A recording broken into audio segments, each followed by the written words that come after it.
সরল সুদ কষা, এটা ক্লাস 10 সিলেবাসের একটা চ্যাপ্টার। এবার সরল সুদ কষা কিছু কিছু সংজ্ঞা জানা প্রয়োজন, সেগুলোও বলছি। সরল সুদ কাকে বলে? যখন কেবল মূলধনের উপরেই বারবার সুদ হিসেব করা হয় তখন থেকে বলা হয় সরল সুদ। এবার সুদাসল বা সমৃদ্ধিমূল কাকে বলে? আসল এবং মোট সুদের সমষ্টিকে আমরা বলি সমৃদ্ধিমূল। এবং ঊর্ধ্ববর্ণ কাকে বলে? যে ব্যক্তি বা প্রতিষ্ঠান ঋণ প্রদান করে তাকে বলে ঊর্ধ্ববর্ণ। আর অধবর্ণ কাকে বলে? যে প্রতিষ্ঠান হচ্ছে সুদ গ্রহণ করে তাকে বলা হয় অধবর্ণ।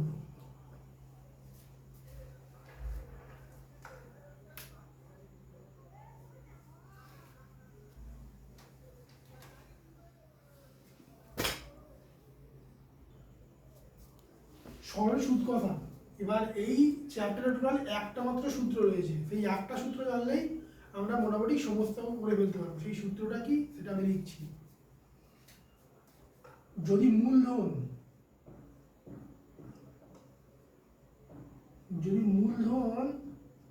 সমান সমান পি হয় এবং হচ্ছে সুদের হার সমান সমান যদি আর হয় এবং যতটা সময় নিচ্ছে সেই সময়টা যদি টি হয়, তাহলে সুদের পরিমাণ কত? তাহলে সুদের পরিমাণ হচ্ছে PRT/100। মানে আমি মূলধন, সুদের হার এবং সময় গুণ করে তাকে 100 দিয়ে ভাগ করব। ভাগ করলে আমরা সুদের পরিমাণটা হচ্ছে নির্ণয় করতে পারবো। এটা হচ্ছে একমাত্র সূত্র। কোষে দেখি 2, এটা কিন্তু সরকারি বইয়ের কোষে দেখি 2 এর ফার্স্ট অঙ্কটা আমি টুকেছি, অঙ্কটা সলিউশন করছি। সহজ অঙ্ক। 2 বন্ধু একসঙ্গে একটি ছোট ব্যবসা চালানোর জন্য বার্ষিক 12% সরল সুদের হারে একটি ব্যাংক থেকে 15,000 টাকা ধার নিলেন। 4 বছর পর ওই টাকার জন্য তাদের কত টাকা সুদ দিতে হবে? আমাদের সুদ চেয়েছে, সুদের সূত্র তো আমি আগেই বলেছি, সেটাই দিচ্ছি। সুদ সমান সমান PRT/100, যেখানে পিটা হচ্ছে মূলধন, যেটা বলেছে 15,000 টাকা ধার নিয়েছে, আর মানে হচ্ছে সরল সুদের হার, সেটা 12% বলে দিয়েছে, সময় 4 বছর বলে দিয়েছে, তাহলে PRT পেয়ে গেছি, অর্থাৎ সুদ সহজেই পেয়ে যাবে। সেটা লিখ করছি 15,000 গুণ 12 গুণ 4 /100। 0 0 কেটে গেল, 48 গুণ 150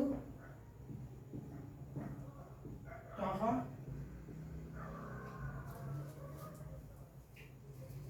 48 15 আমরা দেখি, 240 48।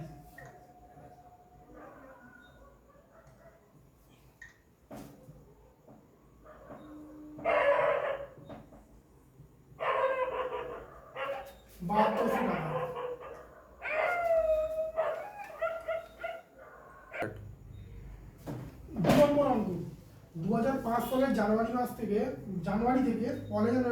27 মে পর্যন্ত বার্ষিক 6% সরল সুদ হারে 2,000 টাকা সুদ কত হবে? সেটা হলো আমাদের প্রশ্ন। এবার প্রথমে আমি নির্ণয় করব যে 1 জানুয়ারি থেকে 27 মে পর্যন্ত কত দিন হচ্ছে। তাহলে টিটা কিভাবে নির্ণয় করব? টিটা নির্ণয় করব হচ্ছে 1 জানুয়ারি থেকে 27 মে অবধি। 1 জানুয়ারি থেকে 31 জানুয়ারি, মানে জানুয়ারি 31 মাস, 31 দিন হয়, মানে জানুয়ারি মাসটা 31 দিনে হয়। সব 1 জানুয়ারি থেকে 31 জানুয়ারি অবধি 30 দিন। এবং ফেব্রুয়ারি মাস 2005 সাল বলেছে 28 দিন হয়, 28 দিন। মার্চ মাসে আমরা জানি 31 দিন হয়, 31 দিন। এপ্রিল মাসে আমরা জানি 30 দিন হয়, তো 30 দিন। আর মে 27 দিন বলেছে, মানে টোটাল আমার হচ্ছে টি ইকুয়াল টু, এইটা দিন পেলাম তো, আর টিটা বছরে হিসেব করা হয়, তো আমি এইভাবে লিখতে পারি।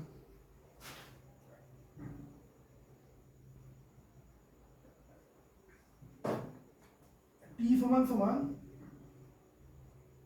সরি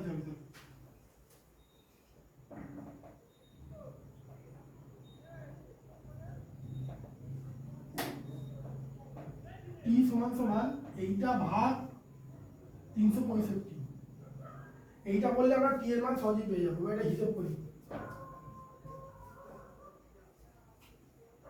30 31 কত হয় 61, 28 30 কত হয় 58 যোগ 27 ভাগ 365, আর 31 58 119 হয় যোগ 27 ভাগ 365, তাহলে 146 হয়, 146 বাই হচ্ছে 365। এটা হলো টি। এবার আমি সহজেই নির্ণয় করতে পারবো যে কতটা সুদ হচ্ছে। সুদ সমান সমান P R T by 100। P কত বলেছে 2000 টাকা, আর কত বলেছে 6%, পি কত বলেছে 146 বাই 365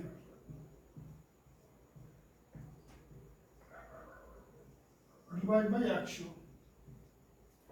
এবার এটা আমি ক্যালকুলেশন করি, এই শূন্য কেটে গেল, এই শূন্য কেটে গেল, এই শূন্য কেটে গেল, এই শূন্য কেটে গেল। এবার এটা হচ্ছে 73 দিয়ে কাটছি, 73 দিয়ে কাটলে এটা 5, এটা 2, আর 5টা দিয়ে আমি 20 কাটছি, 4 5 20, তাহলে 6 দুগুণে 12, 4 12 48, 48 টাকা। তাহলে এক্ষেত্রে কতটা সুদ বেরোলো 48 টাকা। নেক্সট অঙ্ক, বার্ষিক 8.13% সরল সুদে 960 টাকার 1 বছর 3 মাসের সবৃদ্ধিমূল কত? সবৃদ্ধিমূল মানে কি? সুদ এবং আসল যোগ করে কতটা হচ্ছে, সেটা হচ্ছে সবৃদ্ধিমূল। এবার এখানে হচ্ছে পি কত, পি এর মান হচ্ছে 960 টাকা,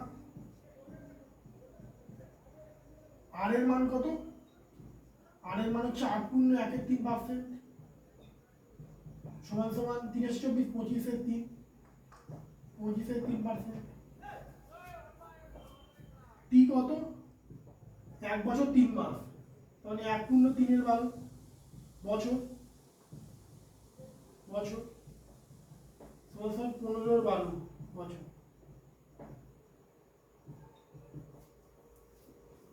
এবার আমি তাহলে প্রথমে সুদটা নির্ণয় করি।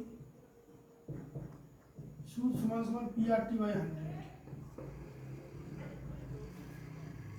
পি কত 960 টাকা, আর কত 25 3,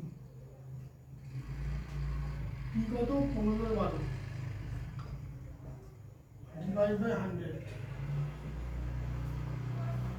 এবার আমি ক্যালকুলেশন করি, 3 5 15, 8 12 96,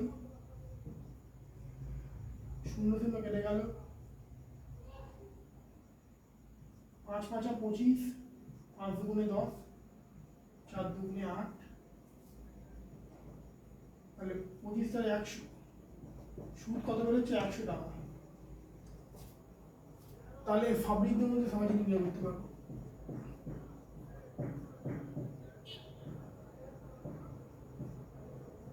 সবৃদ্ধিমূল সমান সমান তোমার মোট যত মূলধন আর যতটা হচ্ছে সুদ সেটা যুক্ত করলেই হয়ে যাবে।